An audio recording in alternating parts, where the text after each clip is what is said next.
Mummy भैया से बात कराओ, बहुत दिन हो गए। उन्हें तो जरा भी फुर्सत नहीं मिलती है। आजकल कहाँ व्यस्त रहते हैं। सारिका ने थोड़ा बनावटी गुस्से में कहा। बेटा वो जरा अपने बिजनेस में लगा हुआ है, थोड़ी ज़्यादा भागा दौड़ी रहती है। सुबह जल्दी जाता है और रात को देर से आकर थक कर सो जाता है। जब भी वो घर पर होगा मैं तेरी बात करा दूंगी। अभी तू सो जा, रात बहुत हो गई है। नीलम जी ने उसे दिलासा देने के लिए झूठ कहा, क्योंकि संजय अभी तक भी आया नहीं था और फ़ोन रख दिया। वीना अभी तक भी संजय नहीं आया, तुम उससे फ़ोन करके पूछो। मम्मी जी मैं कब से फ़ोन लगा रही हूँ पर वो नहीं उठा रहे हैं, लगता है आज भी देर से आएंगे। हाँ बहू, उसका बिजनेस बिल्कुल भी सही नहीं चल रहा है। सिर पर इतना कर्ज हो गया है, अब घर चलाना भी ज़रूरी है। तेरे ससुर जी भी अपने जीवन में कुछ खास नहीं कर पाए थे। उनकी तरफ से भी संजय को कोई सहारा नहीं मिला। बचपन से उसने तंगी देखी है, पर बहुत कम उम्र में वो बिजनेस में लग गया था। उसने हम दोनों को भी संभाल लिया, सारिका को पढ़ाया लिखाया। अब वो अपने पैरों पर खुद खड़ी है। उसकी शादी भी की, पर पिछले 2 सालों से उसका बिजनेस बिल्कुल भी सही नहीं चल रहा है। तभी उन्होंने घड़ी की ओर देखा। रात के 11 बज रहे थे, पर संजय अभी भी घर नहीं आया था। दरवाजे की खटपट सुनी। उन्होंने दरवाज़ा खोला। हताश निराशा संजय, दाढ़ी बढ़ी हुई थी और कपड़े अस्त व्यस्त हो रहे थे। बेटे की ऐसी हालत देखकर नीलम जी का मन भर आया। उन्होंने वीना से उसके लिए खाना लगाने को कहा। बेटा इतनी रात हो गई, फैक्ट्री में अकेले क्या कर रहा था? बेकार ही खुद को तकलीफ दे रहा था। घर आ जाता तो हमें भी चिंता नहीं होती। मम्मी सोचा कुछ जोड़ तोड़ से डूबा हुआ बिजनेस पटरी पर आ जाए। कई लोगों को फ़ोन लगाया, उनसे मिन्नतें की कि वो मुझे कुछ पैसा उधार दे दे, पर लोग कह रहे हैं जब तुम्हारी कमाई नहीं है तो ब्याज कैसे दोगे? बिना ब्याज के कोई एक पैसा देने को भी तैयार नहीं है। दोस्तों ने मना कर दिया। वो दोस्त जो मेरे सुख के दिनों में घंटों मेरे ऑफिस में बैठा करते थे, आज वही मुझसे मुंह फेरने लगे हैं। बेटा इस पर सब ठीक करेगा, हमें कहीं ना कहीं से तो मदद मिल जाएगी। और हाँ, तेरी बहन से कल बात कर लेना, कह रही थी भैया बात नहीं करते हैं। संजय ने हामी में गर्दन हिला दी। अगली सुबह उसने सारिका को फ़ोन लगाया। अच्छा, तो भैया को मेरी याद आ गई? सारिका चहकते हुए बोली। कितने दिनों से अपनी बात नहीं हुई? नहीं बहन, याद तो रोज आती है, बस अभी समय नहीं निकाल पा रहा हूँ, थोड़ा व्यस्त चल रहा हूँ। अच्छा ये सब छोड़ो, राखी आ रही है तो इस बार मैं राखी पर आ रही हूँ, मेरे स्वागत की तैयारी कर लेना। ये सुनते ही संजय परेशान हो गया। वो अपनी बहन को कुछ बताना नहीं चाहता था, पर सारिका आएगी तो सब जान जाएगी। मम्मी सारिका राखी पर घर आने को कह रही है, पर मैं नहीं चाहता कि वो राखी पर आए और घर के हालात के बारे में जाने। आप उससे कहना कि वो राखी कुरियर करवा दे। नीलम जी संकट में पड़ जाती है। बेटा मना कर रहा है और बेटी आना चाह रही थी। दरअसल वो भी चाहती थी कि सारिका घर आए और वो उसके कंधे पर सिर रखकर अपना मन हल्का कर ले। नीलम जी बेटी को फ़ोन करती है। सारिका तू राखी भिजवा देना। संजय व्यस्त रहता है, वो तुझसे राखी नहीं बंधवा पाएगा। सारिका फ़ोन रख देती है, पर कुछ परेशान हो जाती है। आखिर भैया मना क्यों कर रहे हैं? मोहित, मैं राखी पर ज़रूर जाऊंगी। बच्चों की भी छुट्टी है, बाद में मुझे मौका नहीं मिलेगा और मुझे भी ऑफिस से छुट्टी मिल जाएगी। शनिवार रविवार भी है तो 3-4 दिन रहकर आ जाऊंगी। सारिका ने अपने से कहा। अरे जब मम्मी जी मना कर रही है तो तुम कैसे बिना मान सम्मान के चली जाओगी? मायके तो बुलाने पर ही जाते हैं। हाँ वो बात तो है, पर इस बार मुझे अजीब सा लग रहा है। संजय भैया को मुझसे राखी बंधवाने का भी समय नहीं मिलेगा। ये बात गले नहीं उतर रही है, जरूर कुछ बात है। सभी मिलकर मुझसे कुछ छुपा रहे हैं। मोहित तुम बच्चों का ध्यान रखना, मैं आज रात ही मम्मी के घर चली जाऊंगी। लेकिन टिकट तो बने नहीं है, जाने में परेशानी होगी। मोहित ने रोकना चाहा। कुछ परेशानी नहीं होगी, मैं चली जाऊंगी। मुझे लगता है भैया कुछ परेशानी में है। रात को ही सारिका मायके के लिए चल दी। ट्रेन का 7 घंटे का सफ़र आज बहुत भारी लग रहा था। पहले जाती थी तो एक अलग उमंग और उत्साह रहता था, पर आज मन भारी हो रहा था। मन में अनगिनत सवाल उठ रहे थे।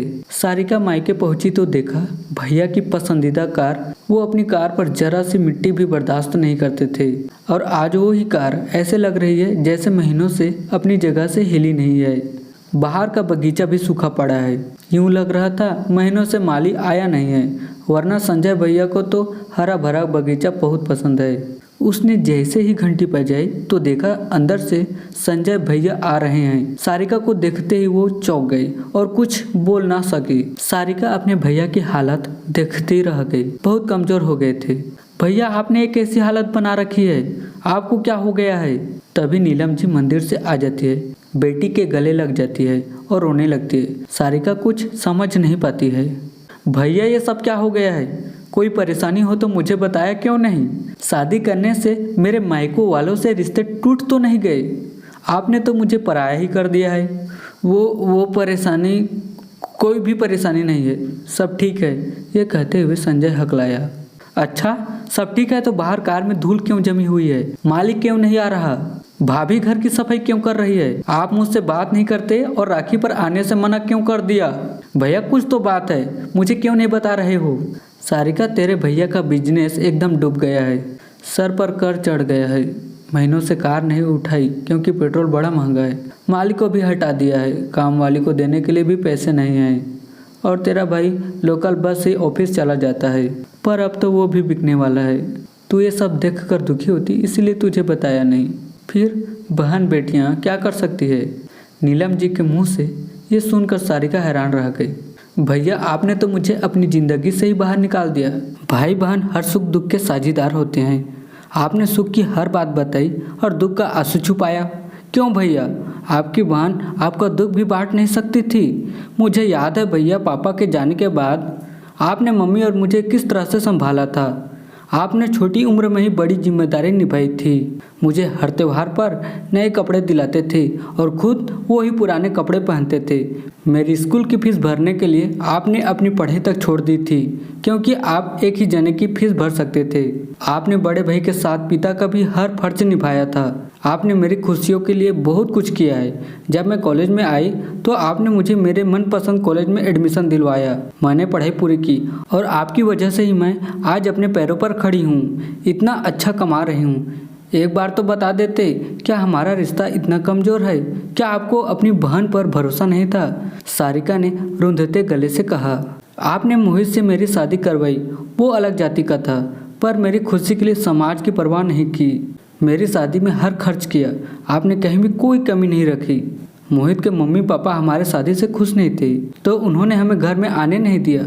तब आप ही थे जिन्होंने अलग गृहस्थी बसाने में मेरी पूरी मदद की। आपने मेरी ज़िंदगी बना दी और खुद बिजनेस में अकेले लगे रहे। और आज जब आपका मदद करने की ज़रूरत है तो आपने मुझे नहीं बताया।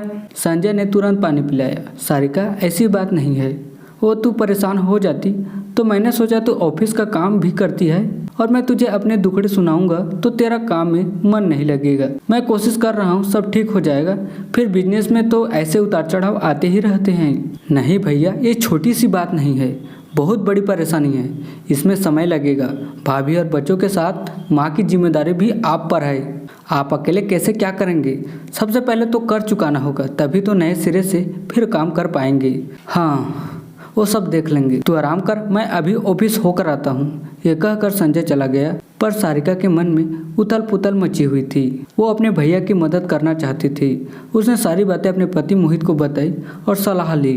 रात को कमरे में नीलम जी बोलती है, सारिका इतनी परेशान मत हो, 2 दिन के लिए मायके आई है तो खुश रहा। ऐसी छोटी छोटी परेशानियां तो आती रहती है। अब मायके के सुख दुख से तुझे क्या लेना देना है? तू और दामाद जी खुश रहो, मेरी खुशी तो इस बात में है। मम्मी आपको भी पता है ये छोटी परेशानी नहीं है और मुझे मायके के सुख दुख से पूरा लेना देना है। आप लोग खुश रहोगे तभी तो मैं खुश रह पाऊंगी। रात को सब सो जाते हैं पर सारिका को नींद नहीं आती है। अगले दिन राखी का त्यौहार था। घर पर सारिका की पसंद की मिठाई बनी। उसने अपने भैया भाभी को राखी बांधी। तब संजय शगुन का लिफाफा देने लगा तो सारिका ने मना कर दिया। भैया मुझे पैसे नहीं चाहिए, मुझे इससे भी कुछ बड़ा चाहिए। मैं इससे बड़ा कुछ नहीं दे सकता हूँ। संजय ने निराश होकर कहा। भैया मुझे आपके सारे दुख चाहिए ताकि मैं उन्हें कम कर सकूँ, उन्हें दूर कर सकूँ। ये तू क्या कह रही है? मेरे दुख लेकर तू क्या करेगी? ईश्वर तुझे ऐसे हमेशा खुश और सुखी रखे। हाँ भैया, जैसा आप मेरे लिए सोचते हो वैसा ही मैं आपके लिए सोचती हूँ कि ईश्वर आपको हमेशा सुखी और खुश रखें। मुझे एक बात बताइए, अगर यही सब मोहित के साथ होता तो आप क्या करते? आप हमें हमारे हाल पर तो नहीं छोड़ देती। वैसे ही मैं आपको अपने हाल पर नहीं छोड़ सकती हूँ। भैया, हमने बचपन साथ बिताया है, हर चीज़ हमने हमेशा शेयर की है, हर लम्हे और दिन की खूबसूरत यादें हैं। भैया, जब मुझे चोट लगती थी तो आपको भी दर्द होता था, और जब आप बिजनेस के लिए भागते थे, अपनी परवाह नहीं करते थे, तो मुझे आपकी चिंता होती थी। अभी भी वैसा ही है, कुछ नहीं बदला। शादी होने से आपके प्रति मेरी संभावनाएं नहीं बदली है। मैं आज भी वही सारिका हूँ। ससुराल के रंग में रंगी हुई हूँ, पर मायके का रंग आज भी गहरा चढ़ा हुआ है। हर रक्षाबंधन पर आपको राखी बांध कर मैं आपसे अपनी रक्षा का वचन लेती हूँ, और आपने अपना हर तरह का फर्ज निभाया है। तो आज मैं आपको रक्षाबंधन पर राखी बांधकर रक्षा का वचन देती हूँ। मेरे होते हुए मेरे भाई को कोई तकलीफ नहीं होगी। फिर सारिका पर्स में से चेक निकालती है। भैया, मैंने इस पर साइन कर दिए हैं। आपको जितना पैसा चाहिए वो ले लीजिए और सबके कर्ज चुकाकर नए सिरे से बिजनेस की शुरुआत कीजिए। सारिका, तू कैसी बात कर रही है? भला एक भाई रक्षाबंधन पर बहन से पैसे लेगा क्या? लोग रिश्तेदार क्या कहेंगे? मोहित जी क्या सोचेंगे? कोई कुछ नहीं सोचेगा। भैया, ये मेरी कमाई है। आपने मुझे अपने पैरों पर खड़ा किया था। मुझे पढ़ाने के लिए आपने दिन रात पसीना बहाया था। लोगों और रिश्तेदारों ने तो एक बार भी हाल नहीं पूछा, फिर हम उनकी परवाह क्यों करें? नीलम जी बोलती है, बेटी को तो देते हैं, भला बेटी से कैसे ले सकते हैं? हम सब पर पाप चढ़ेगा।